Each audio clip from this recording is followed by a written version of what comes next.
All right, Eric and Karen. Yes.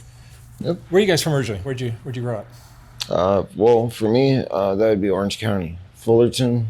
Grew up there, went to high school, Sunny Hills, and Me. Oh, yeah. yeah, go ahead. Are you done? Oh, Me, it was in La Puente.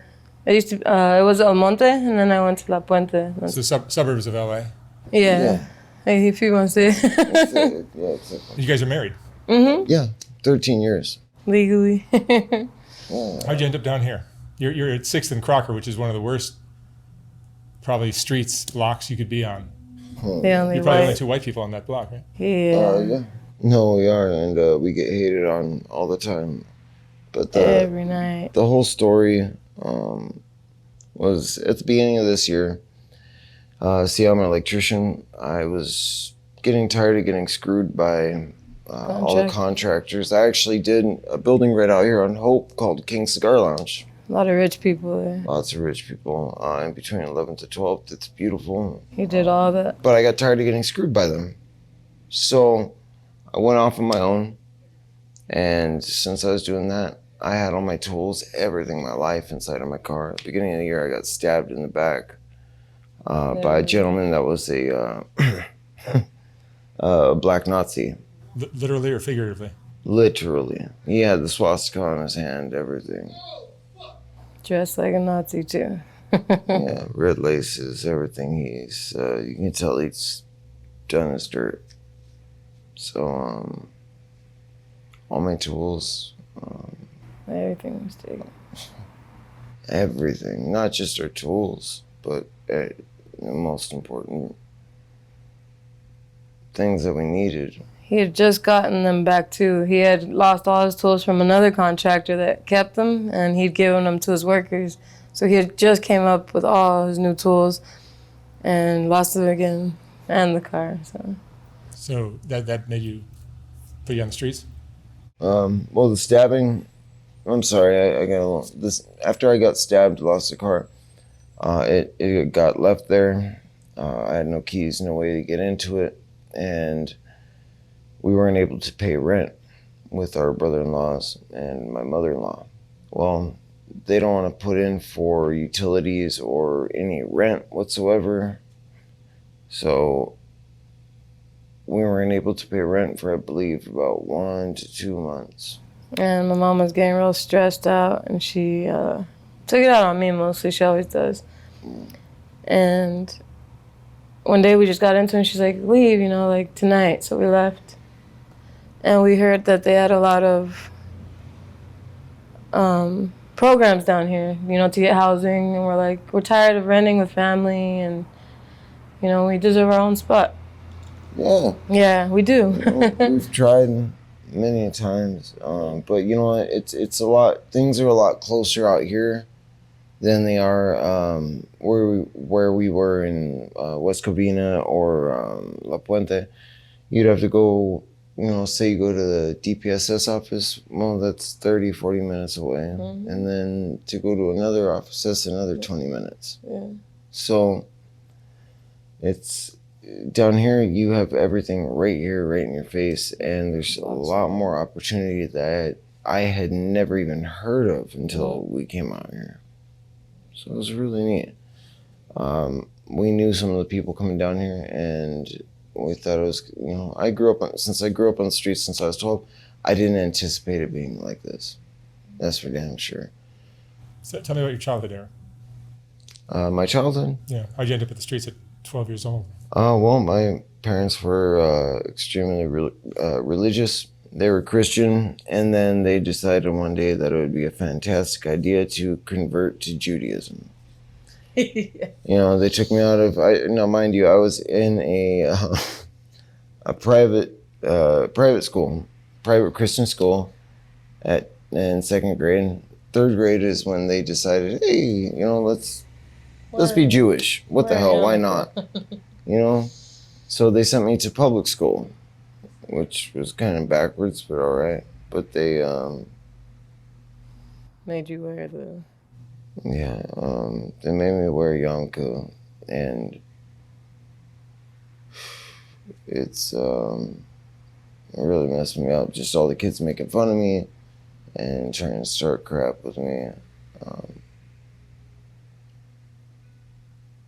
Uh, I'm sorry. There's so much to tell. Well, from there, they sent me off to boarding school out in Missouri. And for 13 months, I didn't know whether I was going to be there forever or not. But They didn't even visit him.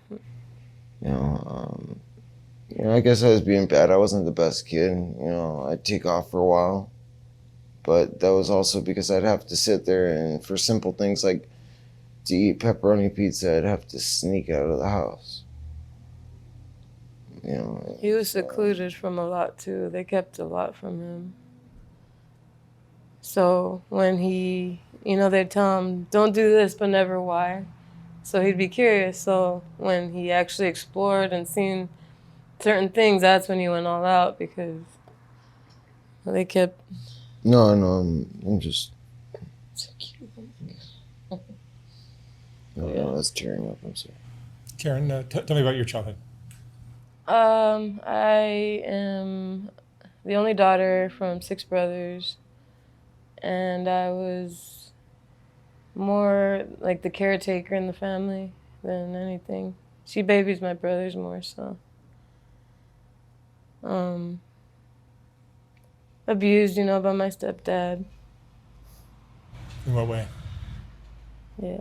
I was just beaten up, like. Physically, sexually, and emotionally. You guys met how long ago? How long ago did we meet? Oh shit, like Wait. 13 years. No. You talking about how long ago was We the met. abuse, or we met? No, how long ago did you guys meet?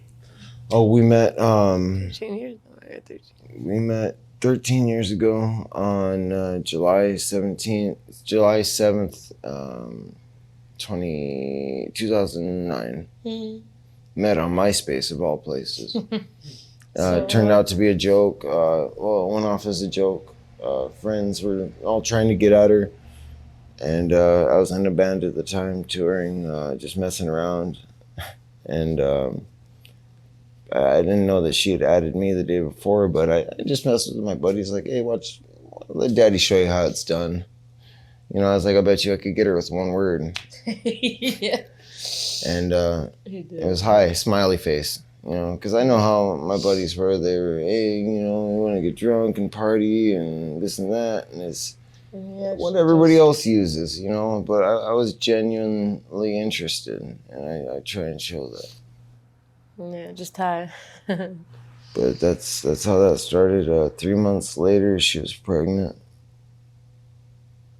Yeah.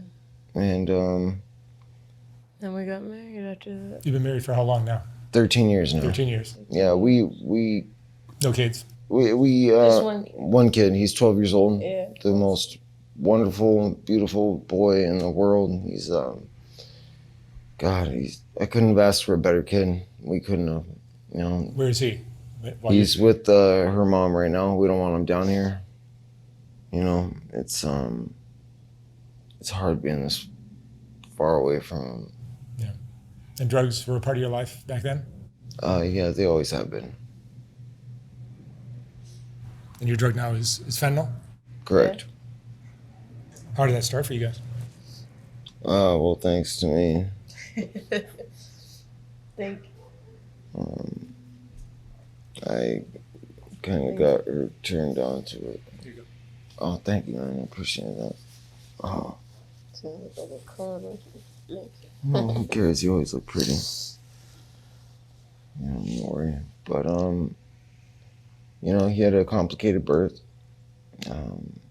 But he's healthy. He's very smart, and we never lie to him about anything. We may omit some details, but we're honest about everything. Whatever he wants to know, we did the exact opposite of how my parents taught. And my parents. Not my mom. My dad wasn't around, so. So, How much do you blame the drug addiction for your situation today? In all reality, I know it has some part, but I don't blame it. And I know most everybody would disagree. It's going to be all, but it's not. I'd say it'd probably be 25% or less. You know, I've always been a functioning addict, as Same has with she. me. You know, after I Never got her neglected involved. our responsibilities, nothing. Just like how we talk now, yeah. It's just we used to feel normal. Because we don't have time to withdraw. Not right now. Have you ever gotten clean or tried? Yeah, we have. It Yeah. was more like a guinea pig test out here. The Wesley Center. I think we were their first fentanyl clients. Yeah. Because they didn't know much about it. The nurses, doctors didn't know how to spell it properly. I had to help them with that.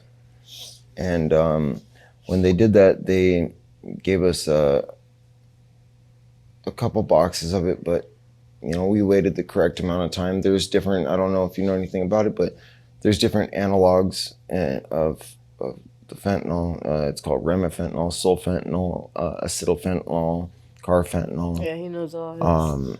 Good God, there's a He's like a ton. pharmacist. So what happens is some of them will last a little bit longer. They'll stay in your body a little bit longer, which, you know, It's just good feeling numb sometimes. yeah.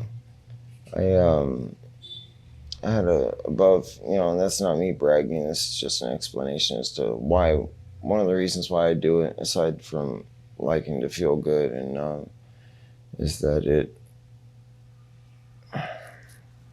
slows down my brain. You know, I got a high IQ as a kid, and I remember my mom calling a couple years ago, just saying, you know, real out of the blue, oh, you know what, I think there's a reason why you have your anxiety disorder, and this could be why. And there's a link to people with extremely high IQs, to suicide and to just driving themselves crazy. Because they can't stop thinking. You can't turn it off. Yeah. So It drains him. He's always in his head. Always. Can't turn it off. you know, I'm always thinking about what can happen, all the different outcomes, all the different possible outcomes that there will be or could possibly be, so that way I'm not, God forbid, not attracting them, but I'm trying to just, so I know what to be prepared for, you know? He'll have a backup for his backup, a backup for that backup, and a backup. And then a backup for the backups, You backups, guys have backups, OD'd? backups. You've OD'd? I have. She did that. That almost killed me. That What emotions do you go through living this lifestyle? You're living in a It's tent. draining. How do you make money? luckily Well, we we're don't. just trying to do it the right way, just selling things. We don't steal. We don't. We like to. I'm sorry, baby. No, go ahead. Go ahead. No, that's We like to try and, you know, we never sell our bodies or anything like that. We have our I'm sure you own. get pressured to, right? Huh? Yeah. Oh yeah. There's people that have told me to try and pimp my wife out. because others do, you know, and they get mad at him because he doesn't. Here, it's crazy because they think that I'm for everybody. Like, they're like, oh, like, how dare he not let us, you know, sleep with his wife. Like, it's weird, their mentality. So they get mad at him, and since I'm not doing what they want, now they get mad at me, so they hate us both. Yeah. And we've been attacked Multiple times. multiple times. Been jumped. You know, and a lot of people say it wouldn't boil down to race, But it does. but that's bullshit. It does come down to race, you know. Now, that was actually the first thing that one of our closest friends down here, Bama, had mentioned, that, you know, we're going to be tested. Oh, And it's yeah. going to come down to race.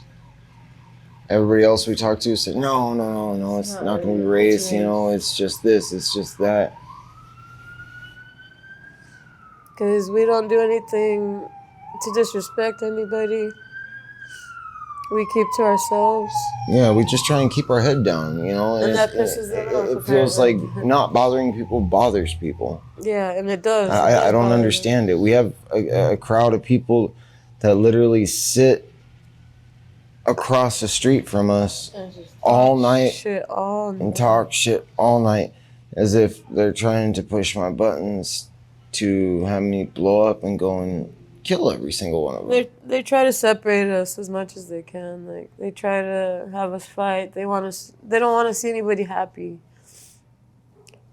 And then, you know, I'm sure they're betting too. Like, oh, how long they'll last. Yeah, that's what I always say. Is I bet there's some kind of a pool going on. Yep. But you know, But they always try to separate us. Yeah, I'll turn my back for a second, and somebody will already be trying to get at my wife. You know, somebody's already tried drugging us both and raping us. The only thing I can thank God or whatever the hell else, you know, atheism or whatever's out there, is that we have a high drug tolerance. So they get mad. We've had people try and drug us, and we watch them and sit they there, have to and they smoke, start getting upset. And they're like, Hey, yeah, go ahead and smoke, and you relax, you know. And then we're smoking. We're fine. We're like, You have a very high tolerance. yep. Extremely. It makes us laugh though because it's like, We see them getting upset, and they're they're like, shocked, "Oh, you're like- smoking all of our stuff, this and Yeah. that." And, you know, I'll go ahead and get on, you know. yeah. Leave, So- you know. So how does this? I asked this before. How does this lifestyle affect you emotionally? Oh, very. It's a roller coaster, to say the least. We argue more. Very, very, very much more. Things have kind of gotten a little physical, not punching or anything, but you know, we've shoved each other once or twice, just, you know, not even meaning to. Once, one of it was she had accidentally bumped me, like kicked me, but she was just lifting her leg over, and I got upset with that, and so I shoved her leg back, and it's something that we've never done before, you know, with everybody at your throat and conspiring to kill you, not to mention with the Cubans talking every day about kidnapping my wife. It's draining. I stay up every single night. I don't think, what was it, just the beginning of mid last week, I started finally sleeping again. I have insomnia normally, but I stay up all night long, all day. I try, but I can't. It's her name, yeah. I'm anemic. But they, you know, they don't seem to grasp the fact that she's Mexican. She isn't white. You know, she's from Jalisco. So people from Jalisco have light skin, you know, green eyes, blue eyes. That fighter Canelo, you know, is from there. He's got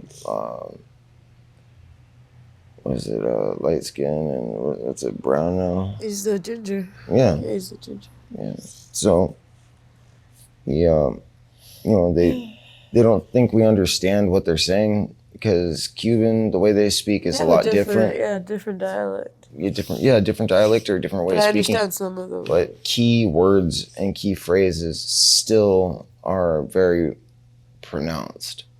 You know? They're like, don't lose track of her. Yeah, don't lose her, or what, the güera, the blonde girl, like I understand better than I can speak and they'll it. surround us like when we walk by. Even their wives will be like, you know, like Even they though don't their like, wives are in on it.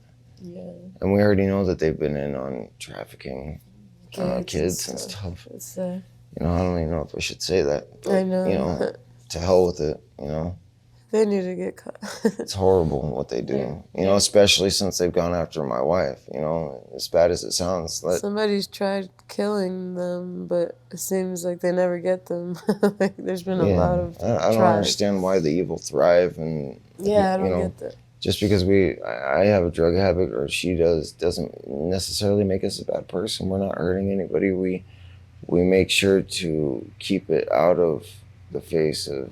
Yeah, we don't like doing it in public, like how some people shoot. You know, I don't like smoking in public. What is it that keeps you here in Skid Row? You could go someplace safer. Or we're trying to get housing. This is the only place we know. These are the only friends that we have. The three that we could probably count, 2 or 3 that we can count. You think you have friends? Let me think. I Honestly. I would say they're very, very, very good acquaintances. Yeah. I don't ever want to get that confused again Gotta because see we're where very we are. sensitive, emotionally wise. We like And to help.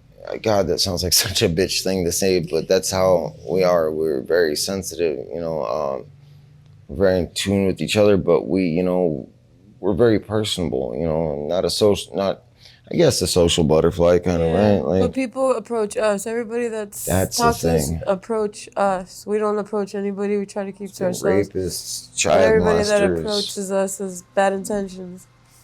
And So- but we've learned, anybody that comes up to us straight up and says, "Hey, man, you know what? My name is so and so.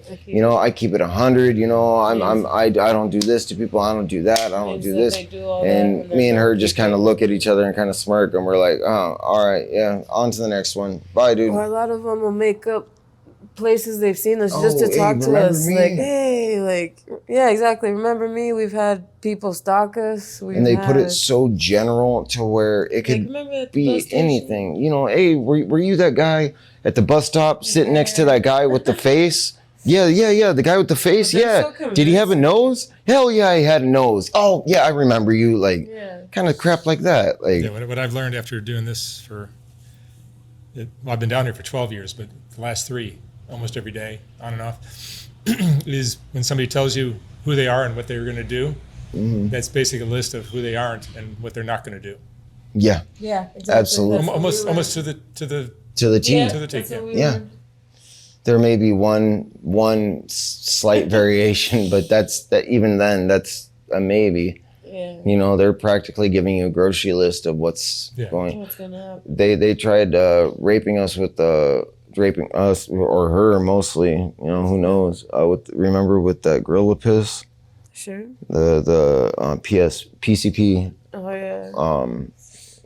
They had put in a cigarette, and we could see these two people that were one of them was our first neighbors. He was so calm and cool and collected. Yeah, I never ever would have thought he was like that. But then his nickname is Demon. And what we learned here is what they call them is what they are. Like It's their not just nicknames. It's not just Now I'm a rooster. They call me Rooster because my last name is Roos. I'm also a dick or a cock. But I'm not. I had red hair and all that, and but he proved to his name. He's a demon. Yeah. He looks evil and he does evil things. What's your biggest fear down here? Losing her. Anything happening to her, I wouldn't be able to live with myself. I'd probably go postal. What's been the hardest experience, toughest thing that you've had happen to you since you've been on the streets? Sounds like you've been through a lot. The hardest, not being by her son. Yeah. And just having to readjust for me, my son, putting my wife in perpetual danger, not putting her in there, but just always that, and having to reacclimate myself to being back on the streets again. It's different when you're by yourself than when you have the most important, say you're carrying around the Hope Diamond.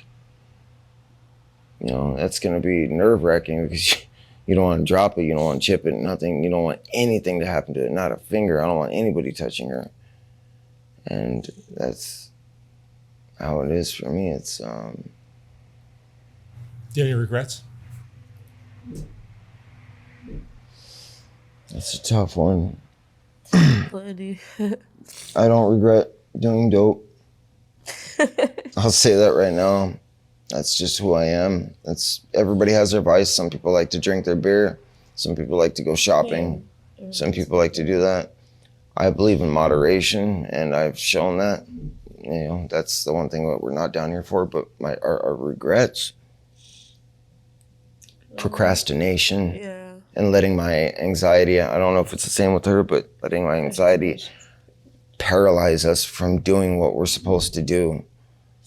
We get so scared of what's unknown or what I can't control. That's my biggest. Yeah, he needs control. I have to be in control. Not of her, but just, Like, he likes to plan the day, and it never goes the way you plan. So I'm trying to get him to just learn to live day by day, just when we get done, we get done. And we just try to stay busy. I've procrastinated on so much that we could have had so much more done by now. Like our taxes, we needed to get finished up, but we just had all of our stuff stolen, our important information. I mean, go for it, take it, dude. What are you gonna make my credit better? But I mean, Somebody actually did that too. yeah, yeah, someone did, but it sucks. You got to go get it all over again, and we're just trying to do it. If I would have started at the beginning when I had originally planned, shit, we would be loads better. Yeah. But people get in the way. And people, trying to put a wedge between us, trying to separate us, and my anxiety and procrastination. A lot of guys that always come and try to make him look weak, which I don't see it. I see them as weak. Because they think I want money and, I mean, who wouldn't want a stable life? But they're like, oh, I got racks of money. I can get this and that. But that's also the way that we need to like, think, too. Is we need to think, put ourselves in that, just like the secret says, is to put ourselves in that. Yeah, we read a lot. The abundance. The 48 Laws of Power and the Secret have been phenomenal in helping us and just reviewing that. I always read survival stuff, but yeah, we realize what we've been doing wrong too. It'll point out exactly what we've been doing wrong, what we see others doing to us, exactly. And it's, it's a giant learning curve. We're trying to stay positive. We're trying to look at the silver lining in everything, It's very hard. Like this morning, we got up ready to give up this morning. She wanted to leave. I don't want her to leave, but I want her to be happy. But we know we got to stick it out. And it's just because these people are just relentlessly hard. They're just relentless. What would you guys say is the most important thing you've learned in your lives? There's a couple. Number one would be communication between each other. Just overall in life, communicating with each other. Because how are we supposed to fix anything that we don't talk about it. That I'm doing wrong or that she may be doing wrong and I may not know that he's doing it wrong because I don't tell him. Yeah. And out here, patience, and trying to stay positive, putting a smile on your face. It's very hard, especially when you're the minority. I thought it was when I went out to an Indian reservation in New Mexico with my buddy. He was the minority there. But this is a whole different, If you can survive here, you can survive anywhere. That's what we're looking to try and get out of that. We can survive anywhere. I can pass this down to my son like I've done everything else. I just like to pick and choose what I pass down to him. Make it age appropriate. That's what we do for our son. Is we don't lie to him. We just keep everything age appropriate. Never had to ground him since he was 2. But that's the biggest thing. It's just look for a silver lining and learn from it. And yeah. All right. Eric and Karen, thank you so much for sharing your stories. Yeah, I'm sorry it's a little scattered and I know, stuff, all over the place. Right. I'm very emotional. Yeah. Wish you the best of luck out here. Thank you. Thanks, man. I appreciate it, brother. Thank you.